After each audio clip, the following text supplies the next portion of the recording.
राजा भैया लोकसभा चुनाव में खामोश क्यों हो गए? कुंडा के रघुराज की सियासी रण से दूरी से दलों में बेचैनी।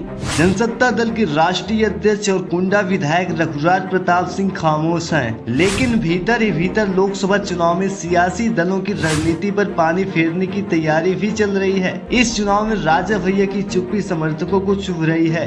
लोकसभा चुनाव का बिगुल बजने के बाद कौशाम्बी लोकसभा सीट को लेकर जनसत्ता दल, लोकतांत्रिक और भाजपा के बीच गठबंधन की अटकलों पर उस समय विराम लग गया, जब काफी जद्दोजहद के बाद भाजपा ने विनोद सोनकर को प्रत्याशी घोषित कर दिया। भले ही अभी जनसत्ता दल के राष्ट्रीय अध्यक्ष और कुंडा विधायक रघुराज प्रताप सिंह खामोश हैं, लेकिन भीतर ही भीतर लोकसभा चुनाव में सियासी दलों की रणनीति पर पानी फेरने की तैयारी भी चल रही है। इस चुनाव में राजा भैया की चुप्पी समर्थकों को चुभ रही है। कौशाम्बी लोकसभा का चुनाव 20 मई को होना है। जैसा कि आप सभी जानते हैं, नामांकन की प्रक्रिया शुरू हो गई है।